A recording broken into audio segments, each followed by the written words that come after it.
Tenemos un Dios que sabemos que oye a nuestro clamor, oye a nuestras oraciones, pero también es un Dios que habla.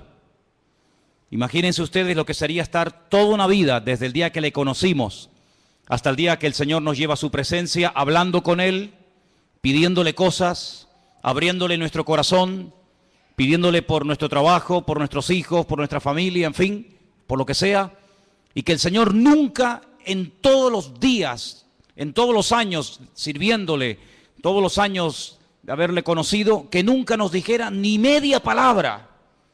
Imagínense lo que sería estar casado con un hombre o con una mujer, que tú le cuentas tus problemas, tus necesidades, cómo te ha ido el día, si has peleado con el jefe de la empresa, si has tenido un problema con el niño, si el niño se cayó, si sacó buenas notas, si aprobó, si estás enfermo o enferma, y que tu cónyuge en todos los años de tu matrimonio, 10, 15, 20, 30 o lo que sea, nunca te dijera absolutamente nada, ni bueno ni malo. Sería una situación tremendamente triste, ¿sí o no?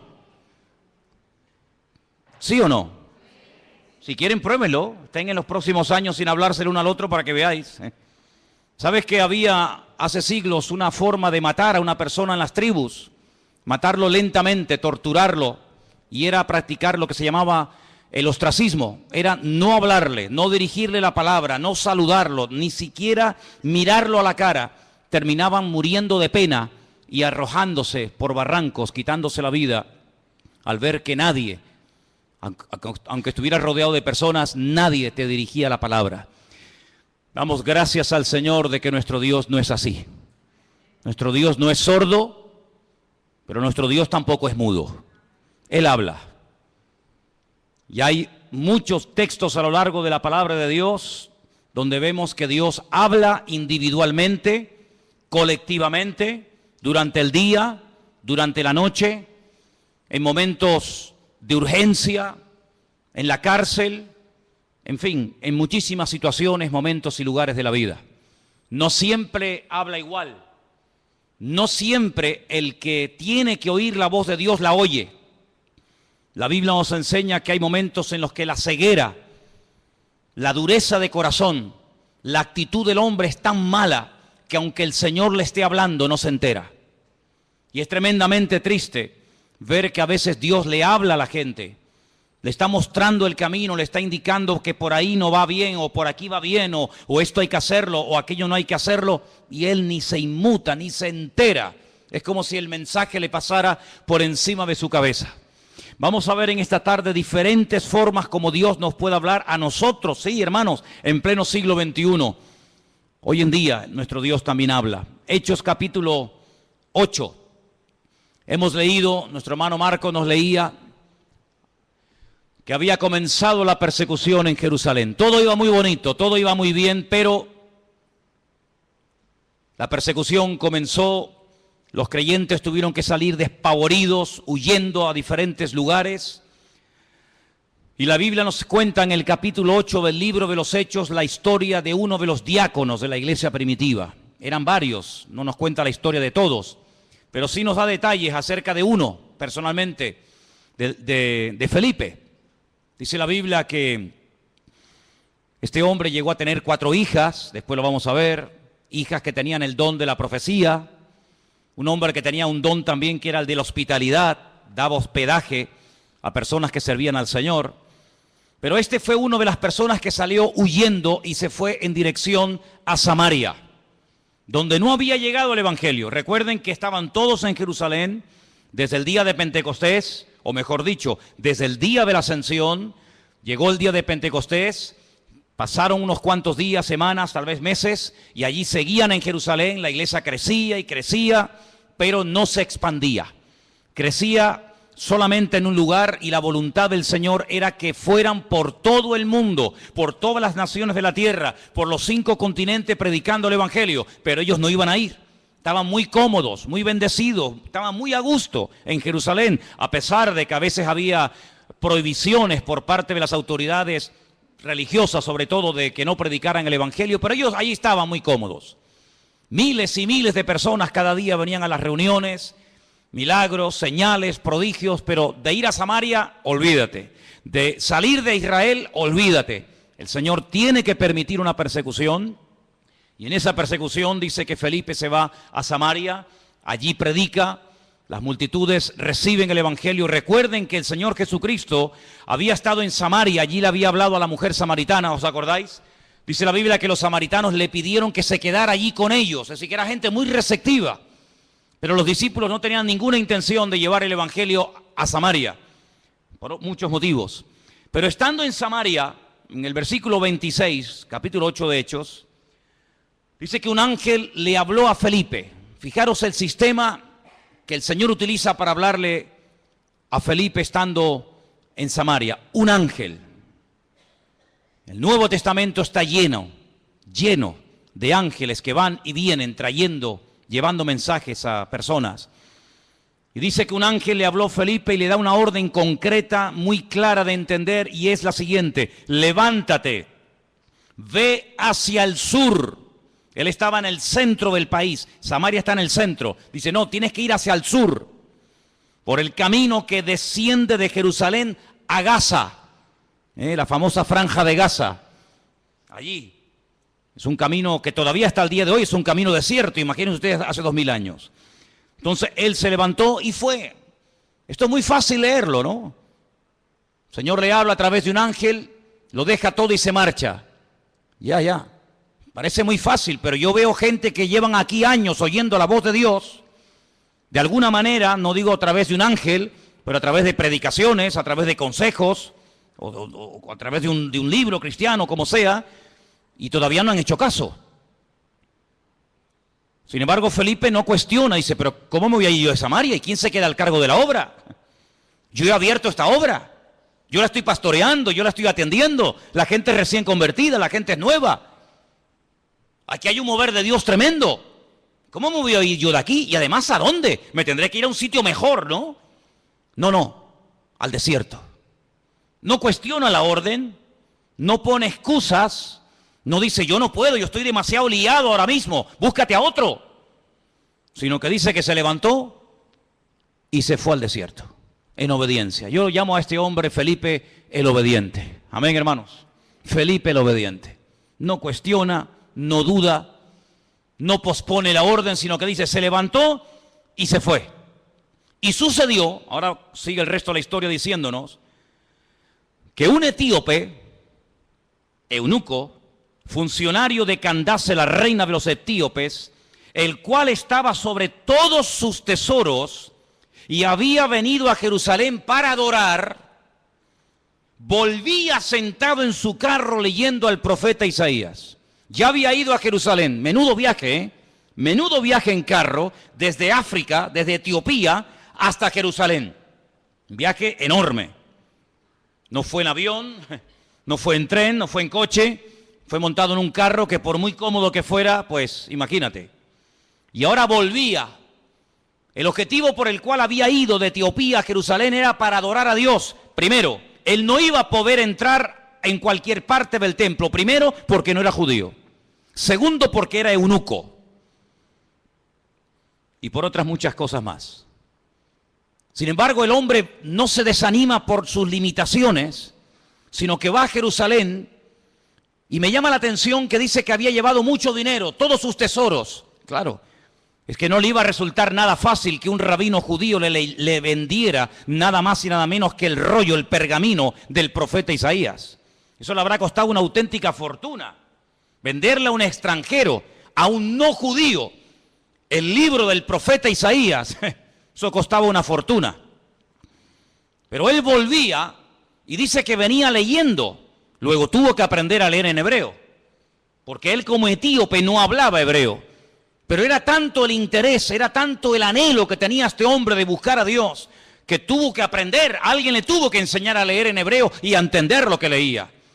Y no contento con haber ido a adorar al templo a Jerusalén, volvía aprovechando el tiempo, sentado en su carro leyendo al profeta Isaías. Y yo le doy de verdad infinitas gracias al Señor, porque el Señor le mostró, el Señor le inspiró a Lucas, que es el que escribe este relato, y nos cuenta qué trozo del libro de Isaías venía leyendo, nada más y nada menos que una parte del famoso capítulo 53 del libro de Isaías, que se titula Sufrimientos del siervo del Señor.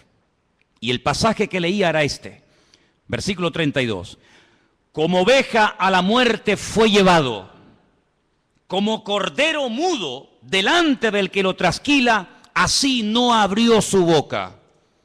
En su humillación no se le hizo justicia. Mas su generación, ¿quién la contará? Porque fue quitada de la tierra su vida. Si yo pregunto en esta tarde, y por favor respondan, ¿de quién está hablando aquí el profeta Isaías? Del Señor Jesucristo.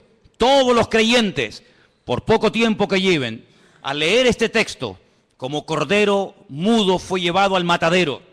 En su humillación no se le hizo justicia. Su generación, ¿quién la contará? Automáticamente tú dices, está hablando de Cristo. Sin embargo, él no lo sabía. ¿Te das cuenta? ¿Te das cuenta cómo a veces tu conocimiento, por poco que sea, puede ser muchísimo en comparación con mucha gente que no sabe absolutamente nada de nada? Un pasaje tan claro, tan fácil, tan sencillo de entender. Este pobre hombre no sabía de quién estaba hablando. Y entonces fijaros en el verso 29, ahora no es otro ángel el que tiene que acercarse a Felipe, sino que ahora dice, el Espíritu le dice a Felipe, acércate y júntate a ese carro. Tal vez una voz interior, el Espíritu le habla claramente, el hombre se acerca, presta atención y mira cómo sabía Felipe que venía leyendo al profeta Isaías. Claro, hoy en día es muy fácil tener toda la Biblia debajo del brazo, toda la Torá, todos los profetas, todos los salmos, los evangelios, los libros proféticos, los libros poéticos. Es una maravilla, ¿sí o no? Es una maravilla poder llevar la Biblia, hermanos, y saber toda la historia, lo que Dios hizo en el Antiguo Testamento, lo que hizo en el Nuevo, lo que hará en el futuro, etcétera, etcétera. Conocer todos los detalles de la primera, de la segunda venida de Cristo, el descenso del Espíritu Santo, el arrebatamiento de la iglesia, la manifestación del anticristo. Es una maravilla tener todo en nuestras manos, pero ellos no tenían acceso a las Escrituras en aquellos tiempos. Tenían que aprendérselas de memoria. Y mira cómo Felipe no dice, ¿de quién estará leyendo? ¿Qué? Entendió perfectamente el pasaje, sabía que era un capítulo profético, un capítulo que hablaba de los sufrimientos del Mesías, y sabía que ese hombre, ese pasaje, era del profeta Isaías. Y entonces le hace una pregunta muy interesante. Versículo 30. ¿Entiendes lo que lees? ¿Entiendes algo de lo que estás leyendo? Y él dice, ¿y cómo podré si alguno no me enseñare? Y le rogó a Felipe que se subiera y se juntara con él. Y seguramente viajaron durante días y días viajando por el desierto, hasta que todos conocemos el resto de la historia, cómo este hombre manda parar el carro, este hombre llega a un oasis donde hay agua, pide ser bautizado, el Señor arrebata a Felipe, aparece en otra parte del país, el etíope eunuco se va por su camino, pero añade la palabra gozoso, y todos conocemos el resto de la historia. Incluso la historia nos dice que este hombre llegó a su país, llegó a Etiopía, predicó el evangelio, y hasta el día de hoy, 2000 años después, hay una comunidad de etíopes coptos que creen en el Señor Jesucristo, que son cristianos, y algunos piensan y consideran que es el testimonio, el fruto del testimonio de aquel etíope que aceptó al Señor en el desierto. Es realmente algo increíble. Ahora, yo lo que quiero destacar sobre todo en este pasaje son las dos formas como el Señor le habla a Felipe. Primero, versículo 26, a través de un ángel. Y la segunda forma en el versículo 29, a través del Espíritu, evidentemente a través del Espíritu Santo. Los ángeles aparecen tanto en el Antiguo como en el Nuevo Testamento. Y dicho sea de paso, por si no lo sabías, la primera persona en la Biblia que tiene un encuentro con un ángel es una mujer. Nada más y nada menos que Agar, una egipcia, la madre de Ismael, la madre de las naciones árabes. ¿Qué te parece? O el padre de las naciones árabes. Y así a lo largo de toda la Biblia encontramos ángeles que hablan a personas en momentos puntuales. Dice la Biblia que algunos a lo largo de la historia dieron hospedaje a ángeles pensando que eran personas. Y no se daban cuenta de que aunque comían y hablaban y respiraban y los podías tocar, Lo que tenían delante de ellos eran auténticos ángeles. Y si no, miren el caso de Abraham, invitando a comer a ángeles, invitando a comer Lot, el sobrino de Abraham, a ángeles en su propia casa. Cómo los ángeles guiaban a los profetas en el Antiguo Testamento, cómo le indicaban por aquí sí, por aquí no. Cómo un ángel le habló a María, cómo un ángel le habló a Daniel, cómo un ángel llegó a una cárcel y abrió la celda y sacó a Pedro de la cárcel. Y toda la Biblia está llena de manifestaciones de ángeles. Y dice la Biblia que son espíritus ministradores que están al servicio de los que han heredado la salvación, es decir, a nosotros. ¿Cuántos dicen amén? Y lo más grandioso de todo esto que dice que el ángel del Señor, el mensajero del Señor, acampa alrededor de los que le temen y los defiende. Bendito sea Dios. Pero también habla el Espíritu. Y hay 7 versículos en el Nuevo Testamento que son iguales, 7 versículos idénticos. El que tiene oídos para oír, oiga lo que el Espíritu dice a la iglesia. Están en las famosas cartas de Juan a las iglesias del Apocalipsis, ¿verdad? Allí al final de la Biblia. Si vamos a otro pasaje del Nuevo Testamento, en el capítulo 13, versículo 2, vemos que el Espíritu Santo no solamente habla a nivel personal a una persona, como el caso de Felipe, sino que también en un momento determinado, en un culto donde hay mucha gente, el Espíritu Santo puede hablar e incluso dar nombres propios, nombres de personas. Sí, ya sé que esto es muy delicado, no se puede así por la vida, ¿verdad? Inventando cosas, pero el Espíritu, fíjense cómo se mueve aquí en el libro de los Hechos de una forma tremenda. Hechos capítulo 13, verso 1. Dice que había en la iglesia de Antioquía, en esa iglesia había profetas y maestros. Qué bonito, ¿no? Profetas y maestros. Y el nombre de estos profetas o maestros eran, pues uno era Bernabé, otro se llamaba Simón, otro era Lucio, otro era Manaén y otro era Saulo. Dice, ministrando estos al Señor y ayunando, dijo el Espíritu Santo, así claro, directo, contundente, apartadme a Bernabé y a Saulo para la obra a que los he llamado. Entonces, habiendo ayunado y orado, les impusieron las manos y los despidieron. Y ellos entonces, enviados por el Espíritu Santo, descendieron a Seleucía y de allí navegaron a Chipre. Es decir, el primer viaje misionero de la historia, primera pareja, primer grupo de personas, en este caso 2, Bernabé y Pablo, llamados específicamente en un culto público para la obra misionera, fue porque el Espíritu Santo habló a la iglesia. Y necesitamos como nunca antes que el Espíritu Santo hable a nuestras vidas y hable en nuestras congregaciones. ¿Cuántos dicen amén? 2 formas como Dios puede hablarnos y revelarnos su palabra a través de un ángel. Pero cuidado, porque el apóstol Pablo, profundizando más en el tema, dice, si un ángel del cielo se os presenta y os predica otro evangelio diferente al que habéis recibido, al que habéis oído, tenerlo por anatema, tenerlo por maldito. Porque no hay otro evangelio más que el que yo os he predicado. ¿Cuántos dicen amén? La Biblia nos enseña que en el mundo angelical se produjo una vez una auténtica rebelión.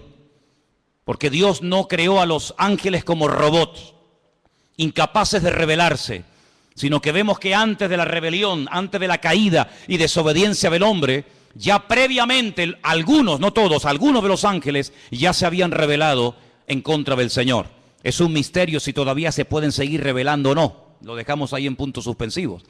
Pero Dios los creó con la capacidad de rebelarse en contra del mismísimo Creador y en algunos casos lo hicieron. Y por otra parte, el Señor Jesucristo dijo que cuando Él se fuera, Él le rogaría al Padre para que enviara a otro Consolador para que estuviera con su pueblo para siempre. Dice, y Él tomará de lo mío y os lo hará saber. Él os recordará todo lo que yo os he dicho. Él os enseñará lo que ha de venir. Por lo tanto, la iglesia tiene que afinar los oídos para oír la voz del Espíritu Santo hablando a su corazón. ¿Cuántos dicen amén? Pero hay otras formas como Dios puede revelarnos su voluntad. Capítulo 9 de Hechos, un poquito más adelante. Capítulo 9 nos relata la conversión de Pablo. Es el único personaje que en 3 ocasiones diferentes en el mismo libro nos cuenta su testimonio. Capítulo 9, capítulo 22 y capítulo 26. Interesantísimo, ¿eh? Qué conversión tan espectacular tuvo que ser la de este hombre. Qué impacto tan grande produjo la conversión de Saulo, que no se cuenta una vez ni dos, sino tres. 3 ocasiones contando su testimonio en 3 lugares y circunstancias diferentes. En el capítulo 9, cuando el apóstol Pablo está recién, por así decirlo, impactado por el Señor, el versículo 10 dice: había entonces en Damasco un discípulo llamado Ananías, a quien el Señor le dijo en visión. Otra forma, el Señor le dijo en visión. No es algo que se inventó. No es algo que él dice, me parece que no. El Señor le habló claramente a través de una visión y le menciona por nombre. Le dice Ananías. Luego la visión no es para Juan, no es para Pedro, no es para Tomás, es para ti, para Ananías. Y él dice: heme aquí, Señor. Y el Señor le dijo: levántate y ve a la calle que se llama Derecha. Busca en casa de Judas a uno llamado Saulo de Tarso, porque él está allí orando. Sí, las instrucciones que le da el Señor son tremendas. No hay género de duda. No puede ir a cualquier parte. Es a la calle llamada Derecha, a una casa cuyo dueño se llama Judas. Y tiene que orar por un hombre que se llama Saulo, que además ha nacido en una región, en una colonia romana que se llama Tarso, y que está allí orando. Madre mía, como para equivocarte, hijo. Ha visto en visión a un varón llamado Ananías, que entra y le pone la mano encima para que recobre la vista. Ya Pablo sabía que el que iba a orar por él, el que le iba a ministrar, se llamaba Ananías. Es interesante esto, ¿eh? Podríamos hablar mucho acerca de cómo incluso el que va a recibir oración ya sabe quién va a ir a orar, a imponerle las manos para que recobre la vista. Así que fue una visión lo que el Señor le permite tener a Ananías. Que el Señor sabía que estaba allí, que en cualquier momento podía utilizarlo como instrumento para ir a orar por una persona que a priori Ananías dice: pero Señor, es un peligro, yo me juego la vida si voy a orar por este hombre. Porque dice Ananías, verso 13, Señor, hemos oído de muchos acerca de este hombre. ¿Cuántos males ha hecho a tus santos en Jerusalén? Este hombre es peligroso, este hombre no se anda con chiquitas. Y aún aquí tiene autoridad de los principales sacerdotes para aprender a todos los que invocan tu nombre. Y el Señor le da instrucciones y lo calma, ¿verdad? Y le dice: tranquilo, porque vas a orar por un hombre que va a ser un instrumento tremendo en mis manos. Este hombre va a llevar mi nombre en presencia de los gentiles y de reyes y de los hijos de Israel. Fíjate qué triple ministerio. Porque yo le mostraré cuánto le es necesario padecer por mi nombre, medida por medida, como dice el refrán. Él ha hecho padecer a mis santos, yo le haré padecer a él. Así como él hizo padecer a los demás, también él experimentará en carne propia lo que sufre un creyente cuando es perseguido, cuando es calumniado, cuando es encarcelado, cuando es torturado. Así como él lo hizo a los demás, yo permitiré que se lo hagan a él, para que él sepa también lo que sufrieron aquellos que recibieron su justo trato, ¿verdad? Así que ya vamos por 3 formas diferentes. Vimos en el verso 26 un ángel, en el verso 29 el Espíritu Santo hablándole a Felipe. Ahora en el capítulo 9 vemos al Señor hablándole a través de una visión a un discípulo llamado Ananías en la ciudad de Antioquía. Si vamos, por ejemplo, al capítulo 17 del libro de los Hechos, versículo 10, fijaros qué interesante esta porción. Hechos capítulo 17, versos 10 y 11. Inmediatamente los hermanos enviaron de noche a Pablo y a Silas hasta Berea. Ellos, habiendo llegado, entraron en la sinagoga de los judíos. Y estos eran más nobles que los que estaban en Tesalónica, pues recibieron la palabra con toda solicitud, escudriñando cada día las Escrituras para ver si estas cosas eran así. Así que creyeron muchos de ellos y mujeres griegas de distinción, dice aquí, y no pocos hombres. La forma más tradicional, la forma más normal, como en el día de hoy a nosotros nos puede y nos debe de hablar el Señor, es a través de las Escrituras, a través de la palabra escrita del Señor. En ella vamos a encontrar las respuestas a todas nuestras preguntas. En ella vamos a encontrar ejemplos. En ella vamos a encontrar personajes que se encontraron en situaciones muy parecidas o similares a las tuyas. ¿Qué hacer en momentos de calumnia, de soledad, de enfermedad, de incomprensión? ¿Qué hacer cuando quiero agradar a Dios? y me cuesta deshacerme de ciertas y determinadas ligaduras o obligaciones, entre comillas, que me impiden servir al Señor. En la Biblia vas a encontrar la respuesta a eso y a mucho más de lo que tú te puedes imaginar.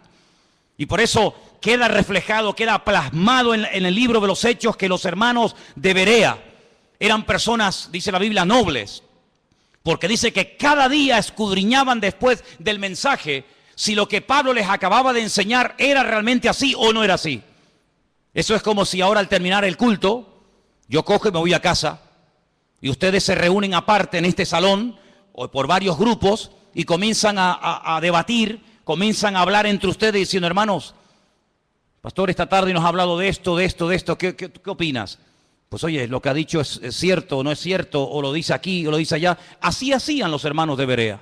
Pero no con un espíritu crítico, no para buscarle el fallo, no para criticar o cuestionar la enseñanza, no, sino para reafirmarse en lo que aparentemente parecía del Señor, pero ellos querían no solamente oír, sino que la palabra avalara, que la palabra, ¿verdad?, apoyara el mensaje, la enseñanza del apóstol Pablo, lo cual me parece excelente. ¿Cuántos dicen amén? Personas que sabrían, bueno, tú tienes algo que decir, venga, sube, compártenos, predícanos, ¿has terminado? Sí, ¿tienes algo más que decir? ¿No? Muy bien, gracias hermano, que Dios te bendiga. Ahora nos quedamos un momento, opinamos, charlamos, escudriñamos las Escrituras para ver si ese argumento que nos presentó tiene base bíblica, para ver si eso que nos dice de que aquel hombre era el Mesías y era el verdadero, a ver si es así, si no es asado.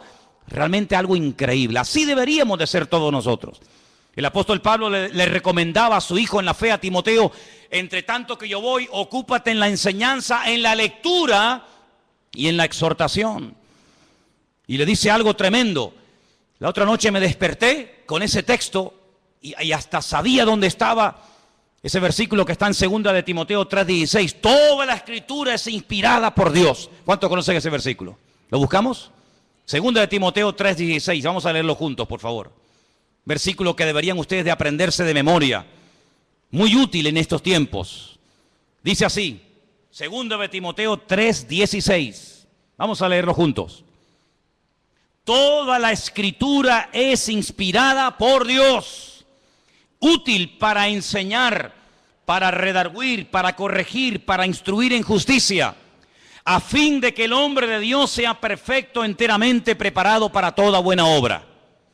Así que cuando usted busca ser instruido, ser enseñado, ser amonestado, ser confrontado, vaya a la palabra y la palabra le va a hablar. Si usted tiene una buena actitud, si usted verdaderamente quiere aprender, si usted verdaderamente quiere corregir cualquier error doctrinal, cualquier mala costumbre de su vida, vaya y a la luz, al espejo de la palabra de Dios, el Señor le va a hablar, porque la palabra dice que es útil y ayuda al que está empezando, ayuda al que lleva mucho tiempo, ayuda al que está pensando dar un paso de fe, ayuda al que está un poco decaído y no sabe qué hacer, ayuda al nuevo, al viejo, nos ayuda a todo. La palabra de Dios es tremendamente útil. ¿Cuántos dicen amén?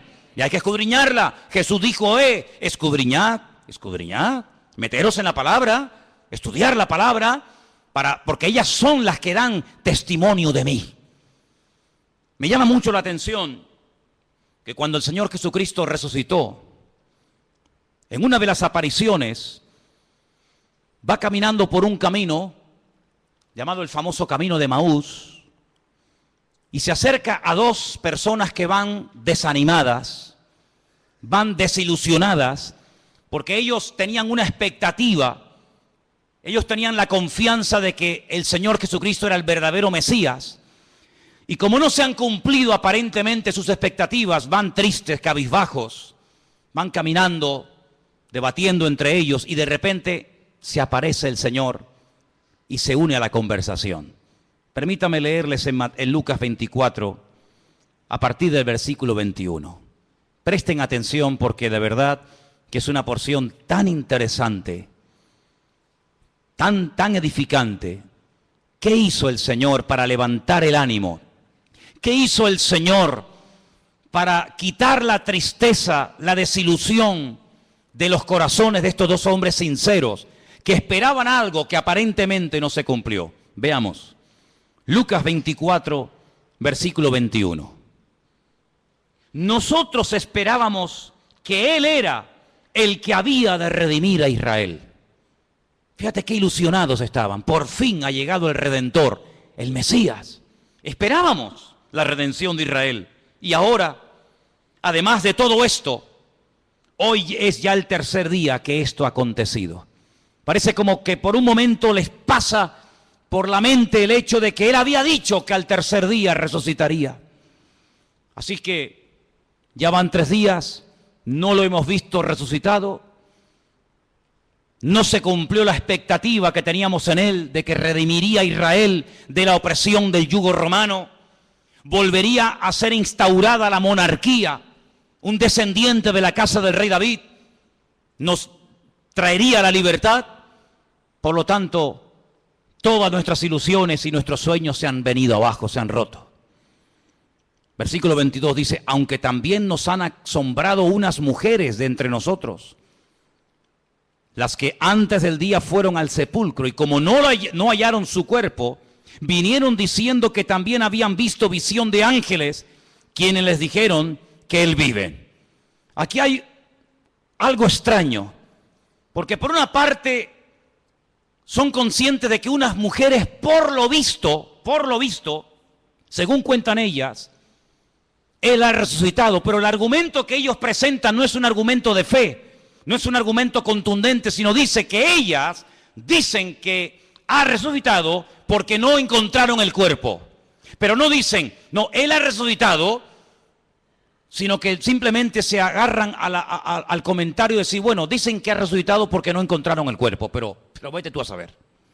No están muy convencidos de que aquel testimonio era correcto. Además, perdonen las hermanas, en los tiempos de la Biblia, los testimonios de las mujeres no tenían ningún valor. Una mujer daba testimonio de que había visto un crimen, un asesinato o cualquier otra cosa y no era válido el testimonio de una mujer. Por lo tanto, unas mujeres de entre nosotros, supuestamente de buen testimonio, de confianza, han venido con este comentario, pero entonces dice que algunos fueron de los nuestros al sepulcro y hallaron así como las mujeres habían dicho, pero a él no le vieron. ¿Pero cómo le van a ver si ha resucitado? Si te quedarías más tranquilo saber que algunos de los nuestros fueron al sepulcro y lo vieron allí, entonces ¿qué testimonio hay en eso? Algunos de los nuestros fueron a comprobar si verdaderamente había resucitado y cuando llegaron allí no lo vieron. Pues ¿te parece poco testimonio? Es que ese es el gran testimonio. Es cuando hemos ido a Jerusalén y nos metemos dentro del sepulcro y algunos hermanos, no siempre, pero algunos me preguntan, dicen, hoy una pregunta ahí, ¿y qué hemos venido a ver aquí? Digo, aquí, nada. Aquí hemos venido a ver una cueva vacía, una tumba vacía. Este es el gran testimonio. Si viniéramos aquí y viéramos que está ocupada, te aseguro que yo no hubiera venido aquí tantas veces. Pero lo grandioso de nosotros es que vamos a Jerusalén y vemos una tumba que está totalmente vacía y se puede visitar. ¿Cuántos dicen amén? Si estuviera ocupada, pues menuda ruina. Vana sería nuestra fe, dice la Biblia. Ahora escucha bien esto. Esto es tremendo. Entonces él les dijo, ahora habla el Señor, hasta ahora han hablado ellos, ahora va a hablar el Señor y les dice, oh insensatos y tardos de corazón para creer todo lo que los profetas han dicho. Tardos de corazón, ¿por qué os cuesta tanto creer? Eso significa tardos de corazón. ¿Por qué tardáis tanto en creer? Una pregunta, ¿hay alguno entre nosotros que sea tardo de corazón? ¿Alguien que le cueste creer? Has oído el testimonio de fulanito, has visto la vida cambiada de no sé quién, has oído el milagro de tal, has escuchado al pastor predicar, has escuchado el otro día a otro chico predicando, has ido a una iglesia por aquí, has ido a una iglesia por allá, pero todavía no estás convencido. Eso se llama ser tardo de corazón. No tenemos que ser tardos de corazón, tenemos que estar abiertos a creer lo que hay que creer y a rechazar lo que no hay que creer, hermano. ¿Cuántos dicen amén? Hay gente que lee el periódico y todo lo que leen se lo creen. Tienen una fe impresionante en el periódico. O ven un programa de televisión y se creen todo lo que los que han estado en esa tertulia acaban de decir. Pero después cuando leen la Biblia, la dudan y la cuestionan. O sea, en el periódico no hay que tener fe. Donde hay que tener fe es en la palabra de Dios. ¿Cuántos dicen amén? No, es que el periodista el otro día dijo que no sé qué. Pero bueno, ¿el periodista quién es? ¿Es algún profeta? Me dice, tardos de corazón. ¿No era necesario que el Cristo padeciese estas cosas y que entrara en su gloria? ¿Es que acaso ha ocurrido algo por casualidad? ¿Es que se le ha ido de las manos el control al Eterno? ¿No era necesario que ocurriera todo esto? Su muerte, su crucifixión, su rechazo, su resurrección. ¿Era necesario todo esto?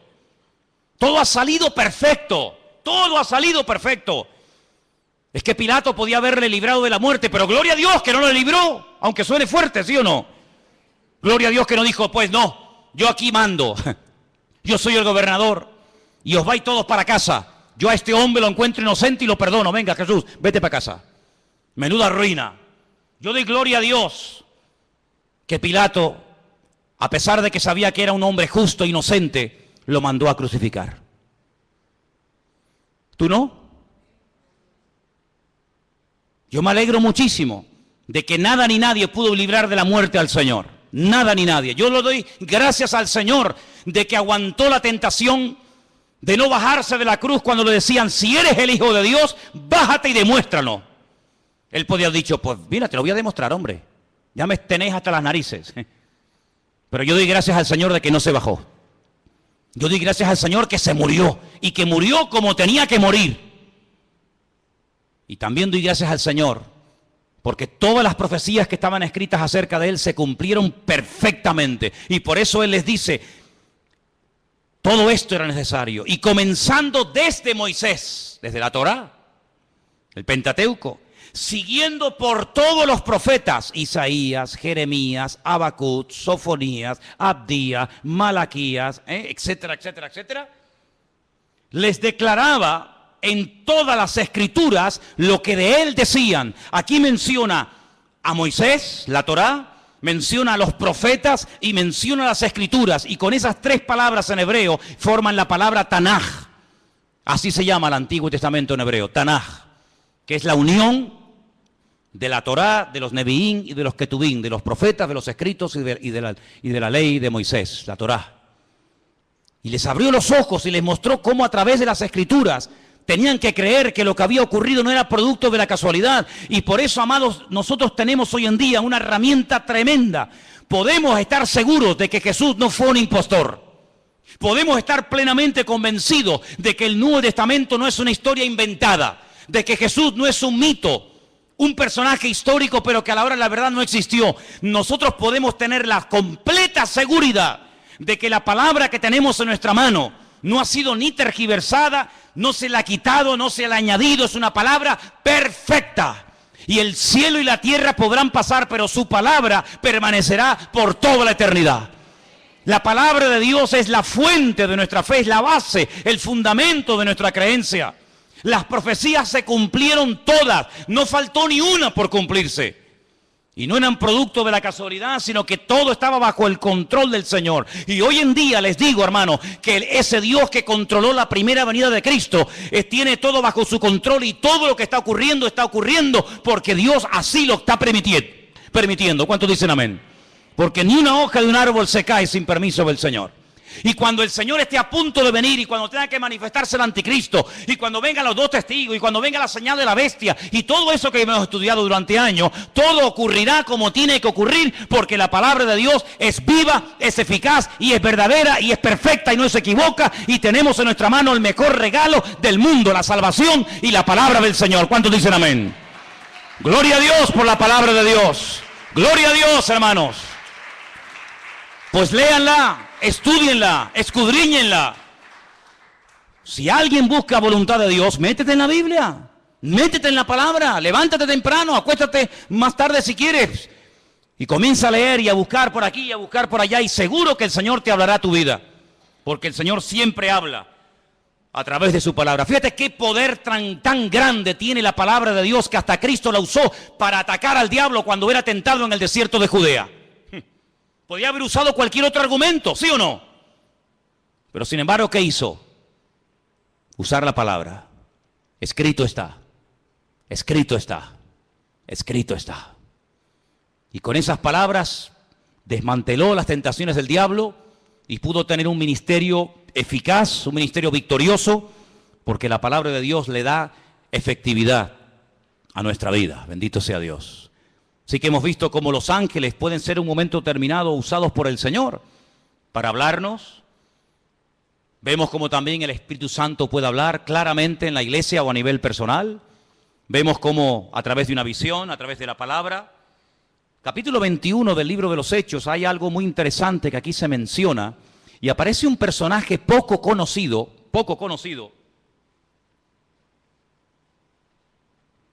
pero que trae un mensaje muy interesante. Estamos en el libro de los Hechos, capítulo 21, versículos del 8 en adelante. La intención de Pablo es ir a Jerusalén. Él está de visita en la casa de Felipe. Volvemos otra vez a mencionar a Felipe, aquel que le testificó al etíope eunuco en el desierto, ¿os acordáis? Ahora está viviendo en Cesarea. Se menciona no el nombre de su esposa, pero sí nos dice la Biblia que tenía 4 hijas que eran profetisas, eran doncellas. Vamos a leer. Hechos capítulo 21, verso 8. Al otro día, saliendo Pablo y los que con él estábamos, fuimos a Cesarea. Y entrando en casa de Felipe, el evangelista, ya no es el diácono, ahora ya tiene un título, ahora ya se le reconoce que tiene un ministerio, y es el de evangelista. Dice que era uno de los 7, posamos con él. Este tenía 4 hijas doncellas que profetizaban. Qué bonito, ¿no? 4 hijas doncellas que profetizaban. Pero a Pablo no le dijeron nada. Es interesante, ¿eh? 4 hijas doncellas que profetizaban, pero a Pablo no le comunicaron absolutamente nada. Tiene que venir un varón, versículo 10, permaneciendo nosotros allí algunos días, descendió de Judea un profeta llamado Agabo. No hay ningún libro en la Biblia, libro del profeta Agabo, pero era un profeta, eso lo dice la Biblia. Y dice que vino a vernos, tomó el cinturón, el cinto de Pablo, se ató los pies y las manos y dijo, esto dice el Espíritu Santo. Agárrate. Así atarán los judíos en Jerusalén al varón de quien es este cinto y le entregarán en manos de los gentiles. Tremendo, ¿eh? Si el Señor le está advirtiendo, no prohibiendo, que es muy diferente, ¿eh? Una cosa es que Dios te advierta de un peligro y otra cosa es que Dios te prohíba hacer o decir o ir a un determinado lugar. Aquí el Señor no le está prohibiendo a Pablo nada, sino le está advirtiendo, esto es lo que te va a pasar si subes a Jerusalén. Es como cuando David consultaba con el Señor, tomando el efod, dice la Biblia, consultaba palabra del Señor y decía, Señor, por esta gente que yo he dado tanto, esta ciudad que yo liberé, esta ciudad por la que yo di mi vida y mis soldados se jugaron la vida para liberarla, si yo me quedo aquí y vienen a reclamarme mi vida, ¿los habitantes de esta ciudad me entregarán sí o no? Y le dice el Señor, sí te entregarán, seguro, no te quepa la menor duda. ¿Qué hace David? Sabiendo que si se queda en la ciudad le van a entregar, David coge y se marcha. Tenía las 2 opciones, era algo futurible, algo que podía ocurrir. Depende de la actitud del que recibiera el mensaje. Si te quedas te entregan, si te vas no pasa nada. En este caso, Agabo, este profeta que viene de Judea, le dice al apóstol Pablo, mira, así como yo me estoy amarrando con tu cinturón, es un mensaje objetivo para que lo entiendas, así como me están amarrando con tu cinturón, así te van a amarrar a ti como subas a Jerusalén. ¿Qué hace Pablo? Sigamos leyendo. Versículo 12. Al oír esto, le rogamos nosotros y los de aquel lugar que no subiese a Jerusalén. Entonces Pablo respondió, y miren lo que dice, ¿qué hacéis llorando y quebrantándome el corazón? Porque yo estoy dispuesto no solo a ser atado, mas aún a morir en Jerusalén por el nombre del Señor Jesús. Tremendo, ¿eh? Como no le pudimos persuadir, desistimos diciendo, hágase la voluntad del Señor. A veces le decimos a una persona, no hagas esto, no hagas tal, no hagas cual. Pero en resumidas cuentas, lo que tenemos que orar es, Señor, que se haga tu voluntad. en la vida de esta persona. Obligar a una persona a hacer algo que en el fondo no quiere hacer no sirve de nada, porque en cuanto te dé la espalda lo va a hacer. Señor, yo ya le he hablado, Señor, yo ya le he dicho lo que hay, lo que le puede pasar, pero que se haga tu voluntad, porque yo no soy Dios. Haz tú la obra en este hombre o en esta persona. ¿Cuántos dicen amén? Tú sabes lo que te va a pasar.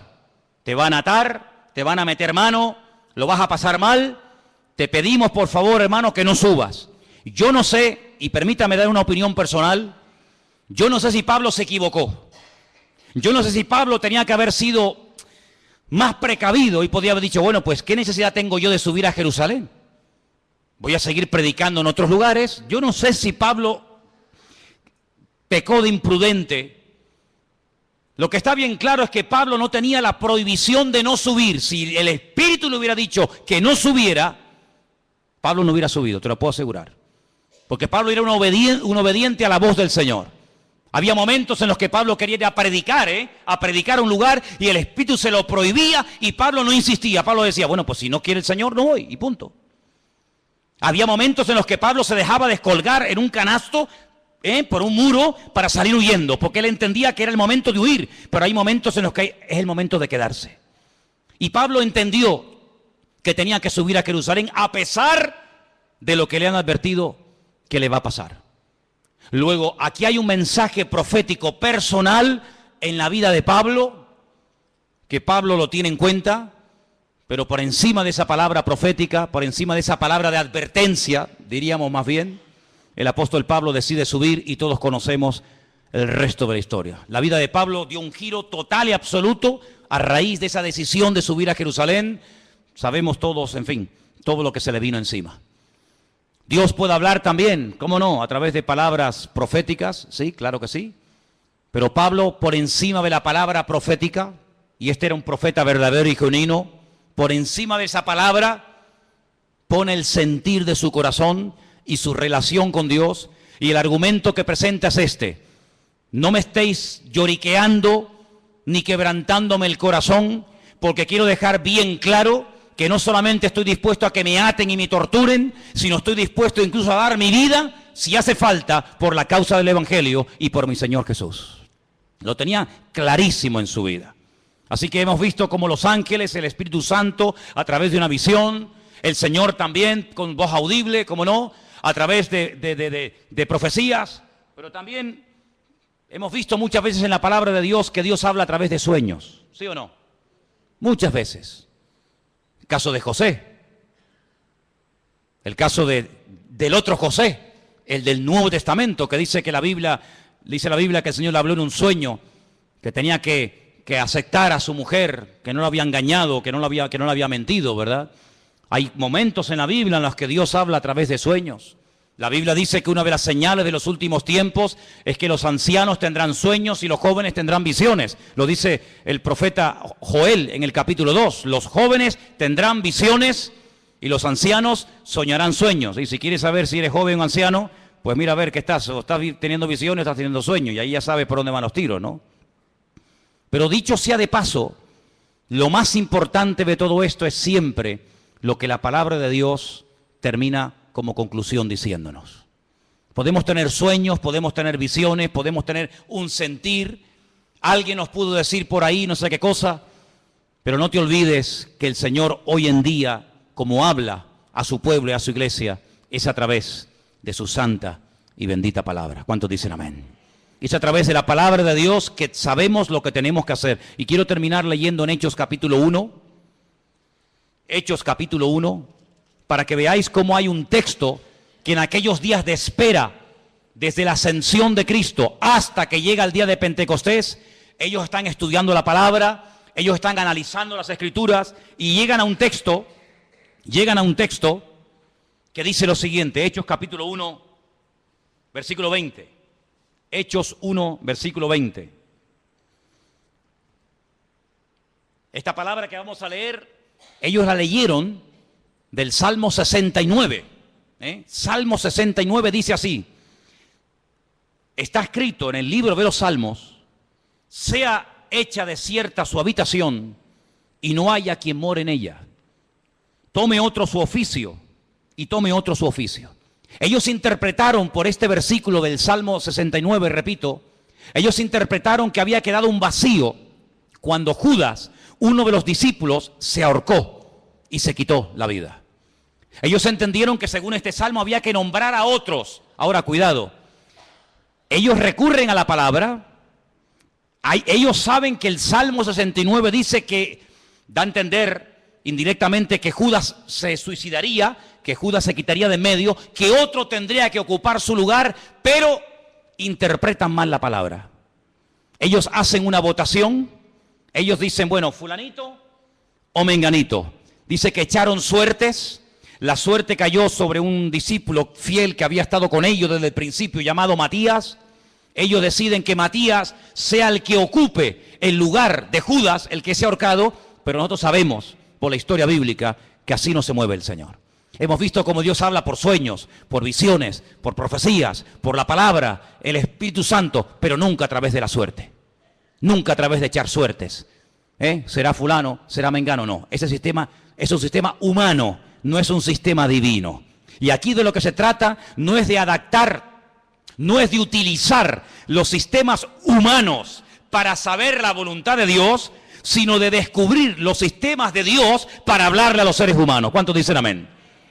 Sí, Dios suplirá todas vuestras necesidades. ¿Quién suplirá nuestras necesidades? Dios. ¿Qué dice Filipenses 4:19? ¿Alguien lo sabe de memoria? ¿Alguien sabe Filipenses 4:19 de memoria?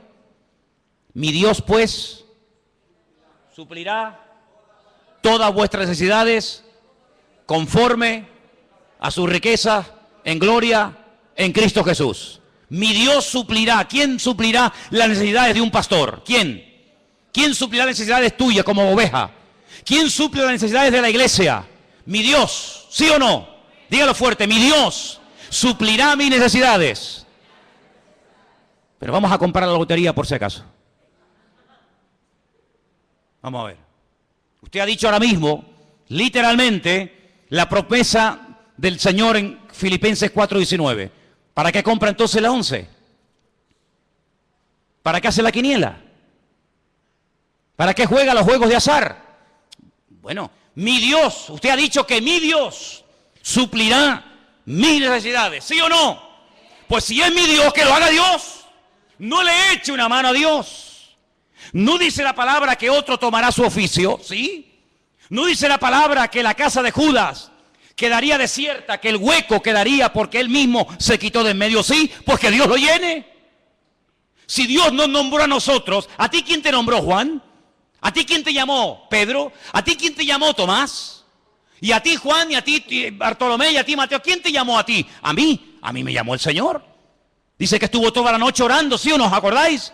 Toda la noche estuvo orando. Y al día siguiente dice, Juan, Andrés, Santiago, y Él los llama. Bueno, pues si nos llamó a nosotros así, ¿por qué ahora nosotros queremos echarle una mano a Dios de llenar un vacío que Él permitió que se vaciara?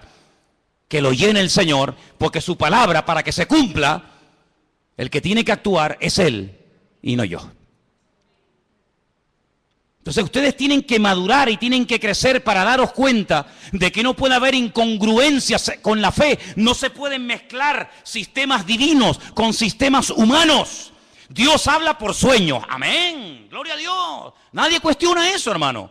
Dios habla por ángeles. Amén. Dios habla por profecías. Dios habla por su palabra. El Espíritu Santo habla. Amén. ¿Te parecen pocas formas? ¿Te parecen pocos sistemas? Que falta alguno más, que te tienes que inventar un nuevo sistema para que Dios te hable. No te tienes que inventar nada, tienes que amoldarte a los sistemas bíblicos. ¿Estás buscando la voluntad de Dios? Gloria a Dios, me parece estupendo. Pero no es Tim Marín de Dos Pingües, Cucaramaca, la Titirifue. No, no es eso. Señor, háblame. Y el Señor te puede hablar esta noche. El Señor te puede hablar en una profecía, a través de un mensaje, a través de un ángel. Claro, ¿cómo no te va a poder hablar el Señor si el Señor no ha cambiado? Pues si el Señor no ha cambiado y tú tienes la fe y la creencia de que Él no ha cambiado, que Él ni es sordo ni es mudo, amén, ni es sordo ni es mudo, Pues abre tu corazón a las formas que Dios ha escogido para revelarte su voluntad y no pongas tu sistema nuevo que no tiene nada que ver con el sistema de Dios. Cuando Dios quiso llamar a Abraham, ¿a quién llamó? ¿A quién llamó? A Abraham. Cuando el Señor quiso utilizar a David para que fuera el segundo rey de Israel, le dijo a Samuel, vete a la casa de Isaí, son 8 hermanos, ponga en una bolsa los 8 nombres y venga, vete sacando. No, este no es, este sí es. No, porque para ti es difícil saber entre 8 cuál es el verdadero, pero para mí no. Amén. ¿Cuál será? ¿Será este? ¿Será el otro? El Señor sabía cómo se iba a llamar el segundo rey de Israel, ¿sí o no? Pues vete y unge a David. Y a ese fue el que ungió el Señor. El Señor sabe dónde vives. El Señor sabe cómo te llamas. El Señor sabe qué número de zapato tienes. Tu DNI lo conoce el Señor, tu ADN, tu grupo sanguíneo. Lo conoce absolutamente todo. Dice que nuestro embrión nuestros ojos vieron al Señor. Por lo tanto, amados hermanos, no tengamos temor de que no vas a saber qué hacer en la vida. Porque el que busca halla, el que llama se le abrirá y el que pide recibe, dice la palabra. Lo que hay es que buscarle de corazón, lo que hay es que buscarle de verdad. Pero ahora te digo lo siguiente, si tú lo buscas de verdad, si tú le pides, Señor, háblame, si tú le pides, Señor, guíame, si tú le pides, Señor, úsame, si tú le dices, Señor, cuenta conmigo, cuidado porque Dios te va a tomar la palabra. Y cuando Dios te hable, ya no tienes excusa. Cuando Dios te diga, sí, úsame, pues venga, ahora la obra. Ay, pero espera, no. Tú me dijiste que te usara y yo te quiero usar y tú me estás poniendo pegas. Ahora no, mañana y espérate que no sé qué y espérate que no sé cuánto. No hagas un plan paralelo. Tú tienes que adaptarte al plan y al diseño y al propósito de Dios para tu vida y no tener tú un plan paralelo y de vez en cuando te metes en el plan de Dios y de vez en cuando quieras que Él se meta en el tuyo. No, hay solamente una línea y es la línea que Dios te marca, no la que tú te estás inventando a tu manera. El Señor dice, encomienda al Señor tu camino. Confía en Él. Y Él hará. Eso es lo que dice la Biblia. No hay otra forma, no hay otra manera, no hay ningún atajo, sino que siempre hay el mismo precio a pagar. Sinceridad, perseverancia, constancia. Y el Señor es galardonador de los que le buscan. Si tú estás buscando palabra de Dios para tu familia, para tu matrimonio, para tus estudios, para tu presente o para tu futuro, si estás buscando palabra de Dios, no que Dios te bendiga tus planes, porque Dios no tiene ninguna obligación de bendecir tus proyectos, Eso es lo que a lo mejor alguien te enseñó, pero yo no te lo enseñaré nunca. Dios no tiene ninguna obligación de avalar y de apoyar tus negocios, tus proyectos, tus ideas, tus planes, tus anhelos y tus sueños de la vida. No, te equivocas. Dios bendice lo que es de Él, lo que Él manda que se haga, lo que Él manda que se ejecute. Eso es lo que Él bendice y prospera y respalda y sostiene. Lo demás no tiene nada que ver con sus sueños. Cierra tus ojos en esta tarde, allí donde estás. Yo te he enseñado. Dios habla a través de ángeles. Dios habla a través de su Espíritu Santo. Dios habla a través de visiones. El Señor habla con voz audible, personalmente, a través de su bendita palabra, a través de palabra profética, a través de sueños. Mira, 1, 2, 3, 4, 5, 6, 7 formas diferentes. 7 formas diferentes. Qué curioso, Toda la música que existe, toda la ópera, toda la música que existe, cualquier estilo que sea, está basado en 7 notas. Con 7 notas principales, de ahí se ha hecho toda la música. Con las poquitas letras de nuestro abecedario, de nuestro alfabeto, se ha escrito todos los libros y toda la poesía y toda la literatura que está escrita en nuestro idioma. No falta nada, no falta ni una sola letra, no falta nada ni sobra nada, todo está perfecto. Con estas 7 formas que te he mostrado esta tarde, es más que suficiente para que tú, hermano y hermana, conozcas la voluntad de Dios para tu vida. El problema no está en los sistemas de Dios. El problema está en los receptores que a veces hacen caso omiso a como Dios está hablando. Pero en esta tarde, Señor, te doy gracias porque tú hablas a través de sueños y de visiones. Te doy gracias porque hablas a través de, Señor, tus siervos que predican tu palabra. Te doy gracias, Señor, porque hablas a través de tu Espíritu Santo hoy en día a tu pueblo. Y tú también directamente hablas a nuestras vidas, mi Dios. Te doy gracias, Señor.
We could have had it all, rolling it in the deep.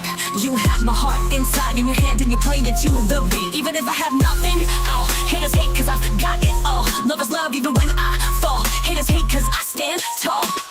Love me, hate me, support or berate me, I don't care, it's all the same. Cause I've climbed so many peaks, it's all become a game. Even if I have nothing at all, haters hate cause I got it all. Lovers love even when I fall. Haters hate cause I stand tall. Love me, hate me, support or berate me, I don't care, it's all the same. Cause I've climbed so many peaks, it's all become a game. Blah, blah, blah. This beat can be polite if need be, but now I'm unleashing my artillery. It says no, I've been holding back, you see. Sacrifice myself, let others be free. Haters gonna hate, it's your new title. Before me you bow, don't try to rival. Don't compare yourself, I've long surpassed you for years, for seasons, for weeks. It's true, oh no, cutting karma cycle. Your world's motive's no longer viable. Two-faced, you like ice to my face. Behind my back, you're a disgrace. Your thoughts pitiful and frightening. Tasted success, now you're enlightening. Think you're a god after dessert. Sorry, I'm not that naive or hurt. I know what's fake and what's real. Could have had it all, rolling it in the deep. You had my heart inside in your hand and you played it to the beat. We could have had it all, rolling it in the deep.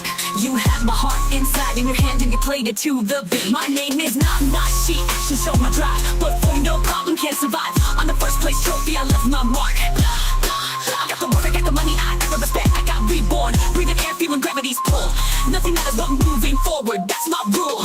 Proving myself again and again. This victory is truly mine to attain. Where will I live? In your eyes. Watch closely as another storm will rise. I won't accept anyone's disdain. No way, okay, nothing can explain how hard I've worked for this success. No way, okay, every drop of sweat is for progress. Persistent, you get a mix of struggle and regret. Shining like within me, another night on big success leads the way.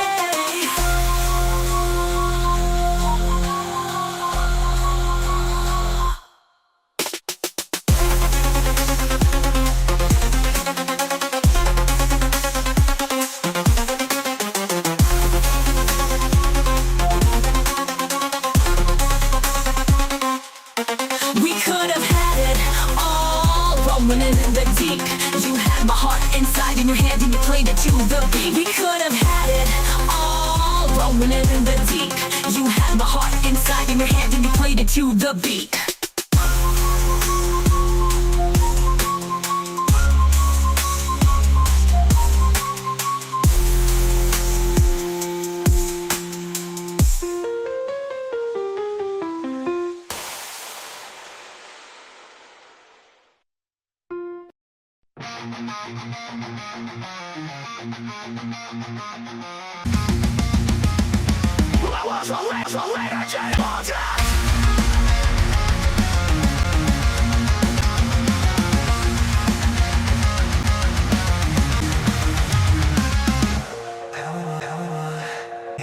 Get lost in my mistakes.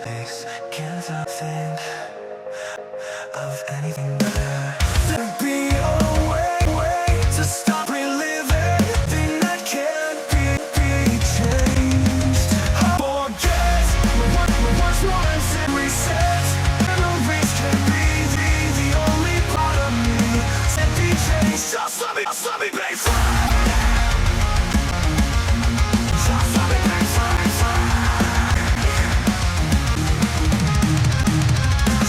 Fly by, don't name once. Now could I've known any better? There has to way to stop living thing that can't be changed. How do I forget the worst moments and reset? These memories can't be the only part of me. So let me be free. Just let me be free. Just let me be free. Choices fly by, don't mean once. So now could I have known any better?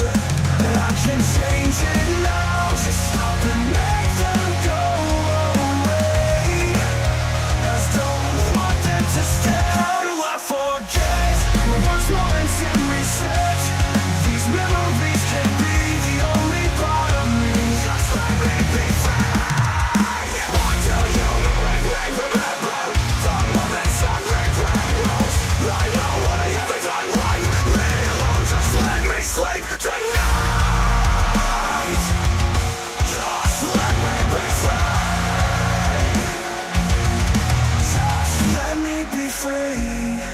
Times when I should have talked, moments when I should have walked, fights where I could have been braver, times when I could have been a savior.